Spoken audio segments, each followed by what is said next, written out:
Students, अपना एक point बनता है क्रोमोसोम्स। क्रोमोसोम्स आप सभी लोग जानते हो। मान लीजिए ये जो टॉपिक मैं बना रही हूँ ये 11th और 12th क्लास के लिए है, ठीक है, क्योंकि इसके अंदर मैं कुछ टर्म समझाना चाह रही थी तुम लोगों को। क्रोमोसोम की पूरी डिटेल नहीं कर रही क्योंकि इसकी डिटेल हम लोग पहले कर चुके हैं। इनके अंदर कुछ पॉइंट्स ऐसे हैं जिनके नीट के अंदर क्वेश्चन पूछा गया है, तो वो बताने के लिए मैं आपको बता रही हूँ। देखो, क्रोमोसोम्स आप सभी को पता है कि क्रोमोसोम्स जो होते हैं वो प्रोटीन प्लस डीएनए या फिर आरएनए के बने होते हैं ना। जो भी जेनेटिक मटेरियल, जिस ऑर्गेनिज्म में जो भी जेनेटिक मटेरियल होता है, चाहे डीएनए तो डीएनए प्लस प्रोटीन होगा, आरएनए तो आरएनए प्लस प्रोटीन होगा। क्रोमोसोम्स है। क्रोमोसोम्स कहाँ प्रेजेंट है ये भी आपको पता है। Chromosome are present in the nucleus, ठीक। अगर मैं ह्यूमन के क्रोमोसोम्स की बात करूं तो number of the chromosome is the 46 chromosomes. 44 chromosome is the somatic and X and Y means 2 chromosome is a sex chromosomes. Somatic cells या somatic आप किसको बोलोगे? क्रोमोसोम्स। पहले सोमेटिक सेल्स का मीन्स देखते। सोमेटिक सेल्स आप किसको बोलोगे? जो सेल्स हमारी जर्म सेल्स को छोड़ करके, जर्म सेल्स का आप ये कह सकते हो जैसे टेस्टिस और ओवेरी है। टेस्टिस के अंदर भी जर्म सेल्स है, ओवेरी के अंदर भी जर्म सेल्स है ना। तो उनको छोड़ करके बाकी जितनी भी सेल्स होती है, आँख कान नाक है ना, अपनी जितनी भी सेल्स है सब सोमेटिक सेल्स है। इसमें जो क्रोमोसोम्स प्रेजेंट है वो सोमेटिक क्रोमोसोम्स बोल दो, या फिर आप उनको क्या बोल दो, ऑटोसोम्स बोल दो, है ना। जैसे एक्स और वाई ये वाले क्रोमोसोम्स हो गए, तो इनको आप एलोसोम्स बोल सकते हो। ये बात आपको पता है।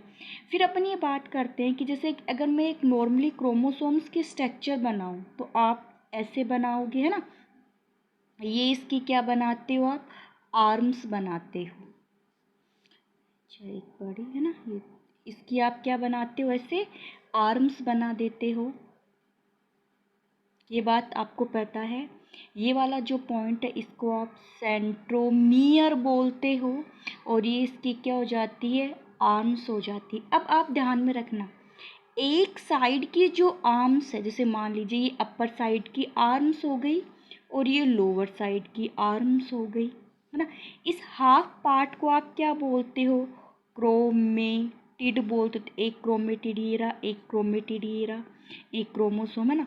फिर उसके बाद में आप ये आपस में एक दूसरे क्या हो गए? सिस्टर क्रोमोसोम्स हो जाते हैं, ठीक है। कौन से क्रोमोसोम्स हो गए? ये आपके कौन से हो गए? सिस्टर क्रोमोसोम्स हो गए। क्लियर हो गई इतनी बात। अब मेरा यहाँ पे मेन एम क्या था? आपको ये बताना था ये जो आर्म्स होती है इनके भी नाम्स होते हैं। आर्म्स के क्या होते हैं? नेम होते हैं, जिनमें आप एक तो पी नाम दोगे, एक आप क्या दोगे? क्यू नाम दोगे।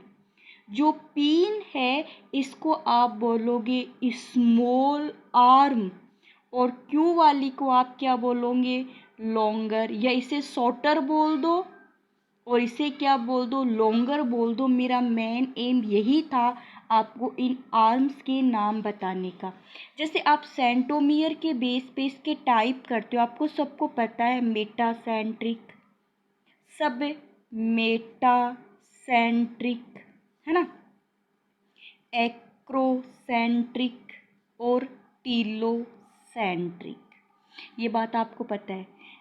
मेटासेंट्रिक के अंदर जो ये आर्म्स होती है इनकी साइज़ इक्वल होती है, ये बात पता है। आर्म्स की जो साइज़ है वो हमेशा क्या होती है? इक्वल साइज़ की होती है। सब मेटासेंट्रिक के अंदर जो एक आर्म्स है वो स्लाइटली स्मॉलर है द सेकंड आर्म से, छोटी है बट बहुत स्लाइटली है। तो जो स्मॉल आर्म है उसे आप पी बोलोगे, और जो लॉन्गर है, बड़ी आर्म है, आप उसको क्यू बोलोगे, सब मेटासेंट्रिक के अंदर, ठीक है। फिर उसके टिलोसेंट्रिक के तो बिल्कुल जैसे मान लीजिए, अब एक्रोसेंट्रिक की अगर मैं टिलोसेंट्रिक की अगर मैं बात करूँ तो आप टिलोसेंट्रिक के बेस पे क्या बोलोगे? जैसे मान लो ये टिलोसेंट्रिक है तो यही तो हुआ ना टिलोसेंट्रिक, बस। इसमें केवल कौन सी आर्म होती है? क्यू आर्म होती है, पी आर्म नहीं होती। एक्रोजोसेंट्रिक है, एक्रोसेंट्रिक में आप क्या बताओगे कि जो पी आर्म है काफ़ी स्मॉल है, बहुत ज़्यादा स्मॉल है, और क्यू आर्म है वो काफ़ी क्या है, ये काफ़ी क्या है, स्मॉल है, छोटी है, और ये बहुत ज़्यादा क्या हो जाती है, लार्ज हो जाती है। और टीलोसेंट्रिक में केवल कौन सी होती है? क्यू आर्म है, पी आर्म इसमें नहीं होती है। एक बार नीट में ये क्वेश्चन पूछा गया था सब मेटासेंट्रिक से रिलेटेड, कि सब मेटासेंट्रिक के अंदर शॉर्टर और लॉन्गर जो आर्म है वो कौन सी? तो शॉर्टर आर्म पी और लॉन्गर आर्म क्या हो जाएगी? क्यू।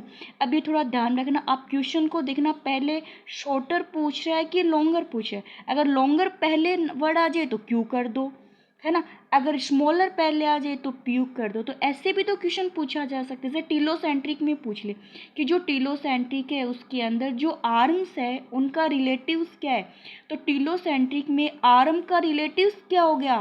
पी डिसअपियर है, ओनली क्यू प्रेजेंट है।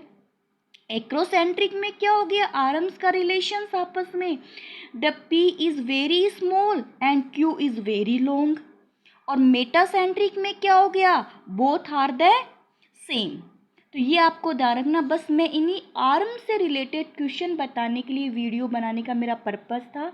आपकी अगर ये बात समझ में आ गई तो आप मुझे कमेंट्स बॉक्स में ज़रूर बताओगे। ये टॉपिक 11th और 12th में से क्रोमोसोम्स क्या होते हैं ये मैंने बता रखा था, बस इसी टॉपिक के लिए मैंने ये वीडियो बनाया है।